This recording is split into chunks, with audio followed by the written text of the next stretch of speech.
Dear students, good morning to one and all.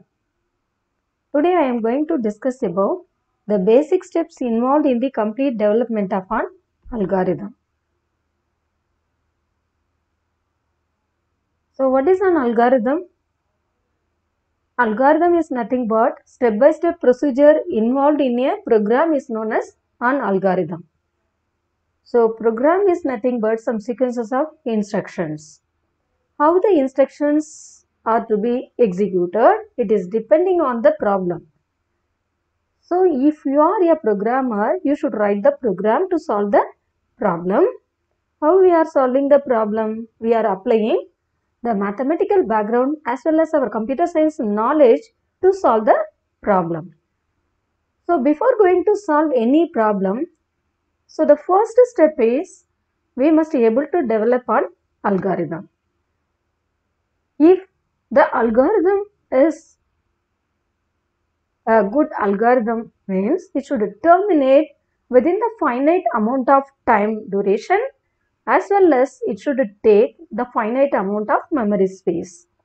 And also it should be in a well defined manner. So how the steps are going to be executed, this all should be in a well defined manner.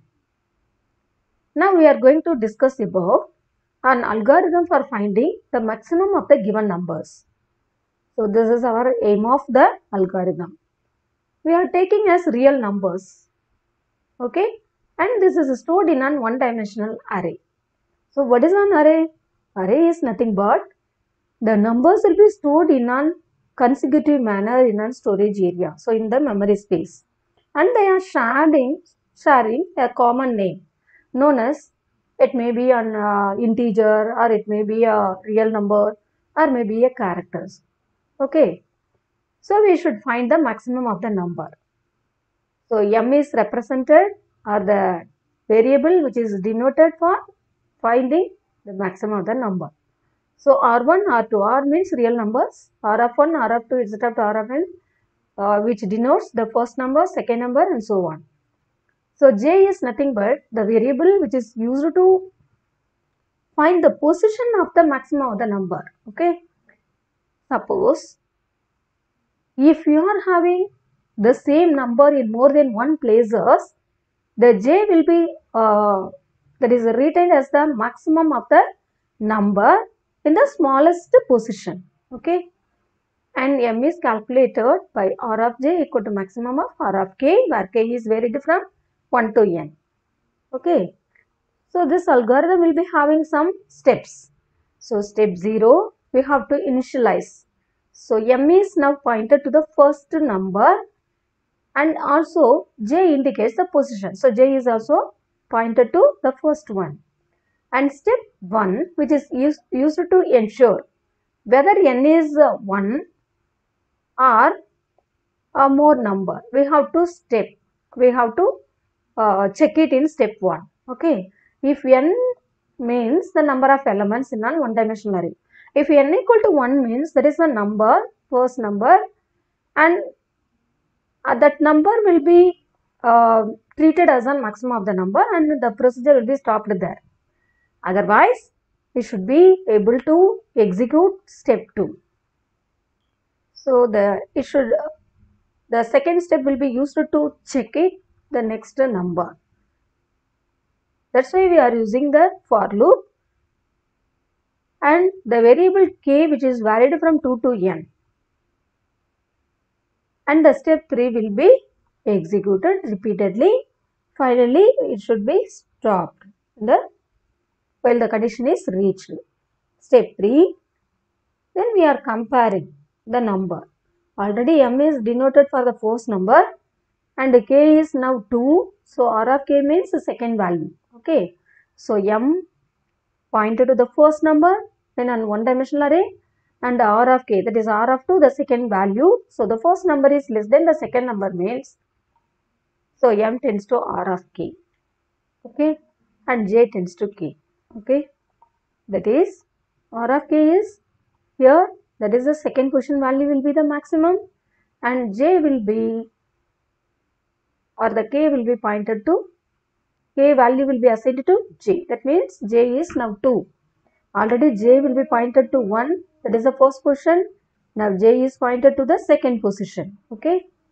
So here M is the largest number we have inspected. That's why the for loop will be executed. The second step is K will be increased by 1, 3, 4, etc. up to N. Okay. So algorithm is not in coded form. Okay. Now the complete development of an algorithm which is going to carried over the 8 steps. The first step is statement of the problem.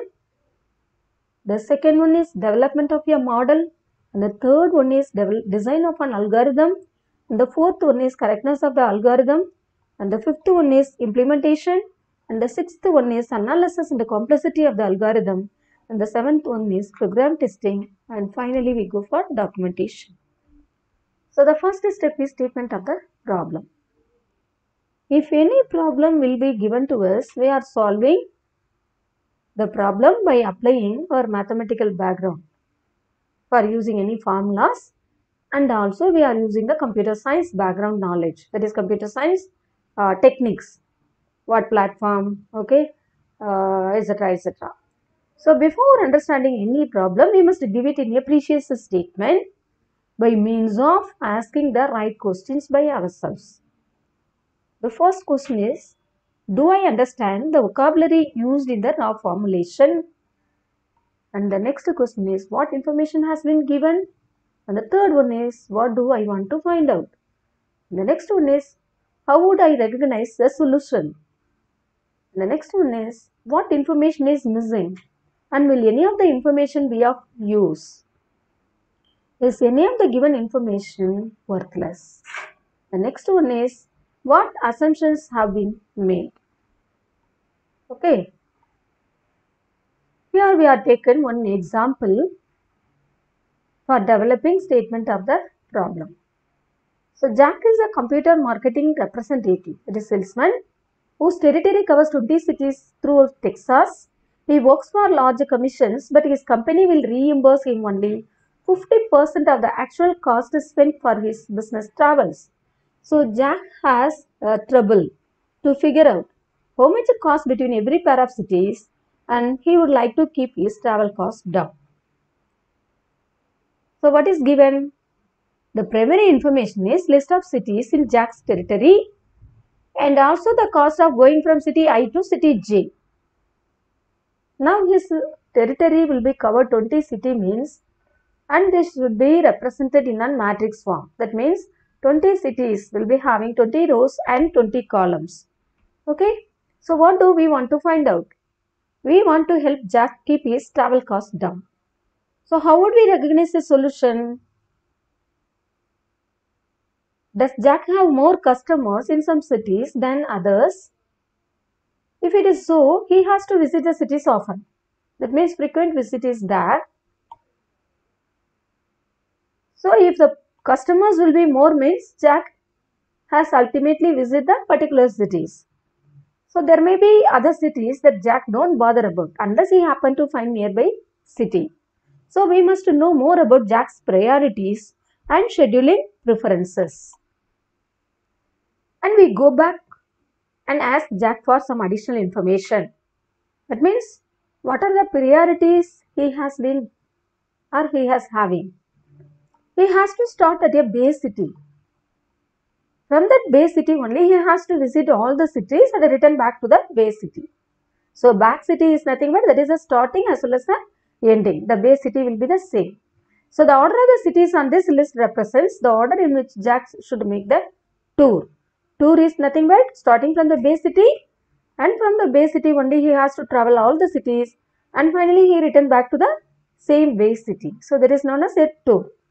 And then the sum of the cost between every consecutive pair of the cities on the list is the total cost of the tour. Okay.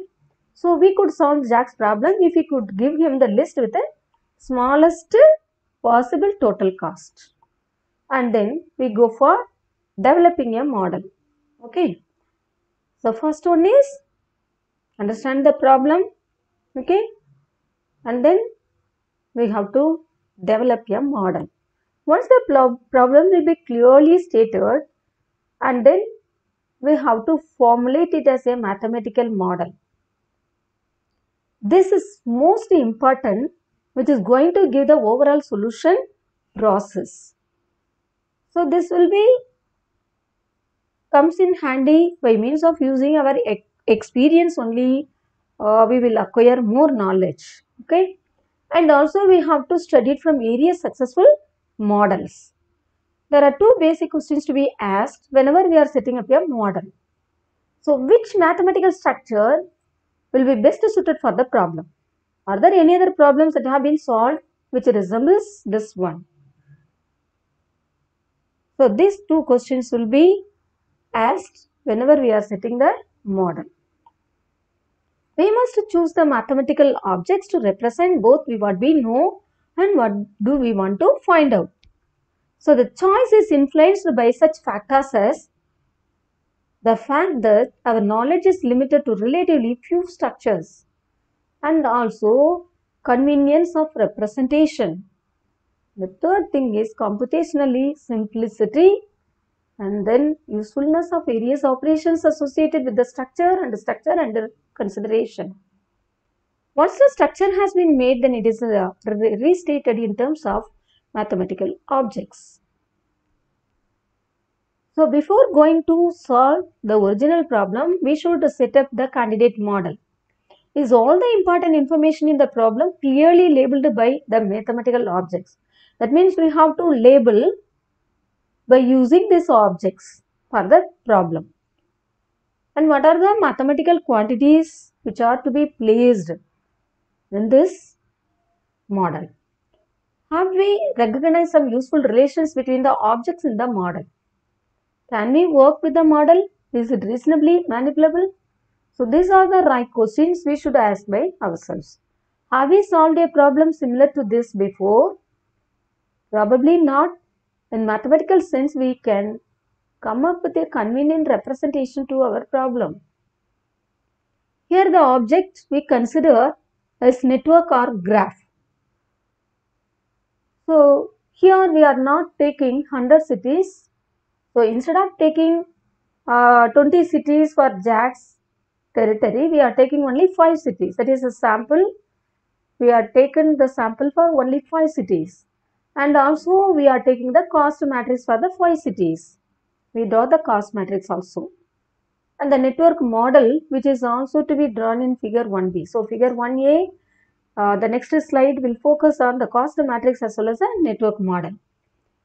Here we are assuming that the cost of going from city I to city j, which is the same as, the cost is the same as from city j to city I. That is called a symmetric matrix. But this may not be applicable for all the cases. But in this problem, we are taken as the cost of going from city I to city j, which is also the same for city j to city I.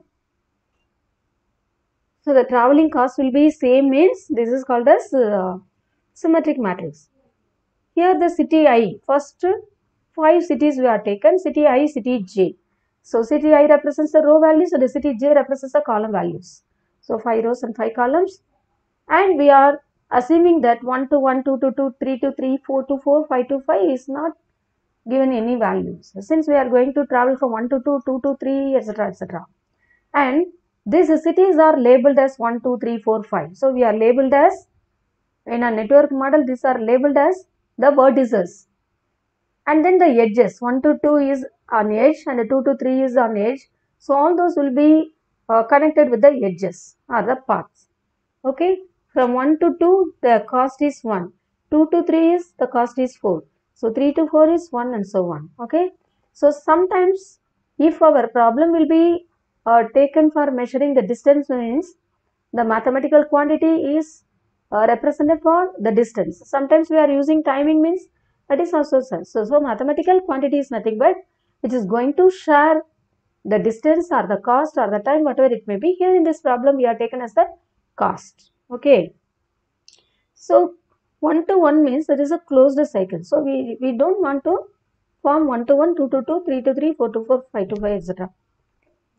So tour, what is meant by a tour? The network which passes through every point once and only once and begins and ends with the same point. Okay, this is called as a tour. So cost of the tour, the sum of the weights of all the traversed edges. If the tour will be going to cover from the base city to all the edges, all the cities exactly once and return back to the same city. So the sum of the weights, that is nothing but the cost. Okay. So all the costs will be added together and we are finding the total cost. So that is called as the cost of the tour. For example, in this problem, we are taken as 1 to 5. That means city 1 to city 5, from city 5 to city 3 and city 3 to city 4, from city 4 to city 2 and city 2 to 1. Here the starting as well as the ending city will be the same. So this is 1 tour. And how the cost of the tour will be calculated? So from 1 to 5 the cost is 5. From 5 to 3 the cost is 2. From 3 to 4 is the cost is 1. From 4 to 2 is the cost is 4. From the city 2 to city 1 the cost is 1. So we are adding all together 5 plus 2 7, 7 plus 1 8, 8 plus 4 12, 12 plus 1 13. So this is known as the cost of the tour. Is it a minimum cost tour? The problem is known as in the literature, which is known as the traveling salesman problem. It is easy to state and model, but it is most difficult to solve. So we are going to design for the algorithm. So the choice of the design technique, which is also highly dependent on the choice of the model. Since we are developing already a model, so depending on the model only, the design will be proceeded. Okay. So this will be greatly influence the overall solution process. Here the cities will be starting from 1 to n. N is nothing but the number of cities. And each city will be given a unique integer. Okay. And base city is given the number n. Every tour corresponds to a unique permutation and each permutation corresponds to a unique tour. So this is called as 1 to 1. For any given permutation, we can also easily trace out the corresponding tour on the model and also compute the cost of the tour also. Okay. So this algorithm is known as exhaustive traveling salesman, ETS. To solve the n-city traveling salesman problem by systematically considering all the permutations and the first n-1 positive integers, we have to choose a tour with the least cost minimum value, that is MIN, and the ETS algorithm which requires the number of cities as input and also we should give the cost matrix values also. So step 0, we have to initialize, the tour is initialized as 0 and minimum will also be initialized any value. Okay, that is here we are given as infinity. Then step 1, we have to generate all the permutations. Here the for loop will be given here for I equal to 1 to n-1 factorial and do through step 4. Finally we go to stop. Then step 2, here we have to calculate the new permutation. So P tends to the ith permutation of the integers. I is nothing but which is varied from 1 to n-1. Okay. And the third step is we have to construct a tour T of P. So each permutation P will be having its own tour. So T of P. And also we have to calculate the cost of the tour. Cost of T of P. So first thing is we have to form a permutation and then we have to find the tour. Then we have to find the cost of the tour. Okay. And these steps will be going to carried over for 1 to n-1 factorial. If cost of T of P is less than minimum means the tour value will be updated depending on the permitted value. If already we are having any value, initialized value, from that initialized value we have to check it with the finding the cost of the tour. Okay. If it is less than means we have to update the new value. Okay. So minimum is written as cost of T of P. And then we have to correct the algorithm. So one of the most difficult as well as the tedious steps which is going to prove the algorithm is correct and also to run the variety of test cases for or to prove that. In this ETS algorithm, which is a straightforward, that its correctness is easy to prove. So every tour is examined with the minimum cost must be examined. It will not be discarded since if there exists a cheapest tour to replace it.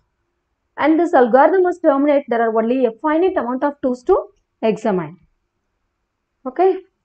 So next we go for the implementation process.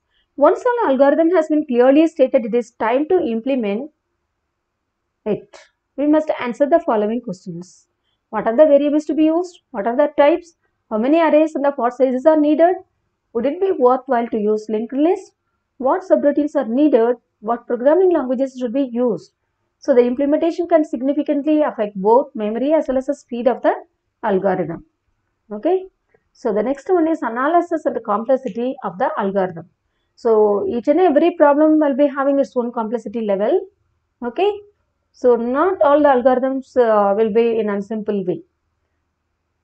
So we have to analyze the algorithms. So there are a number of reasons for analyzing this. First thing is, we should consider the amount of time taken for execution, that is computer time duration, as well as how much of memory space the program will be occupied.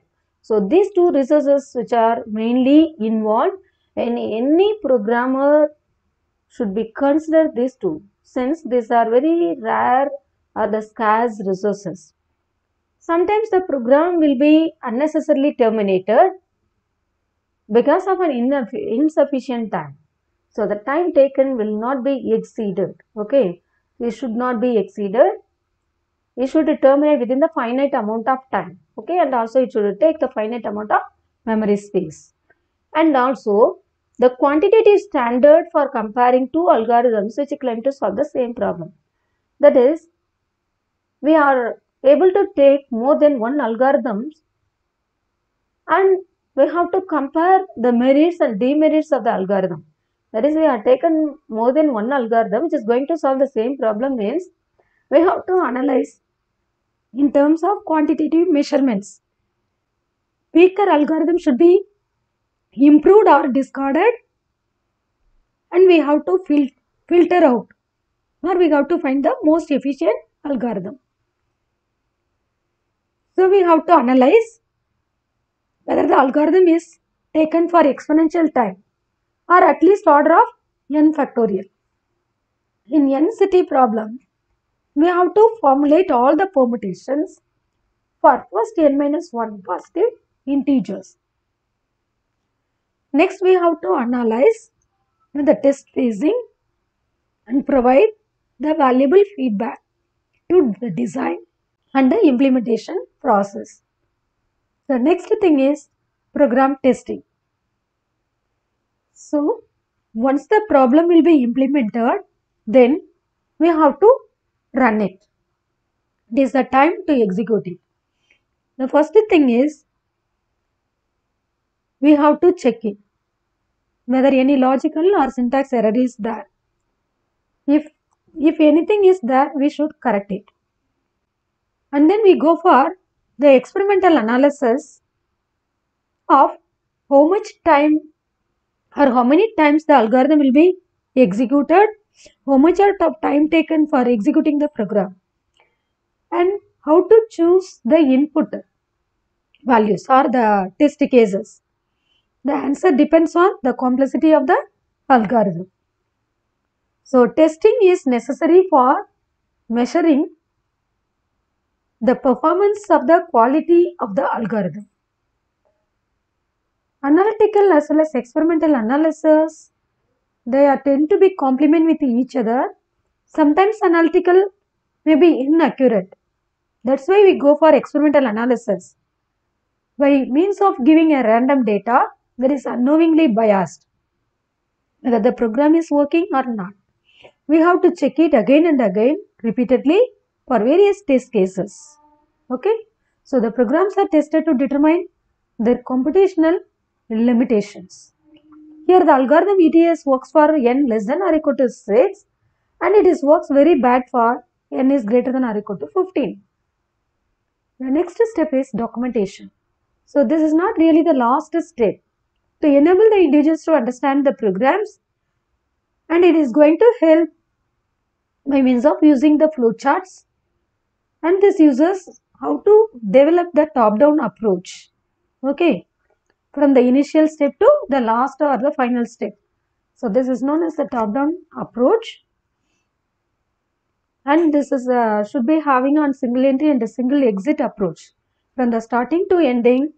So many combinations we are applied, but they should be terminated in a finite amount of time, and we have to attach some proofs of correctness.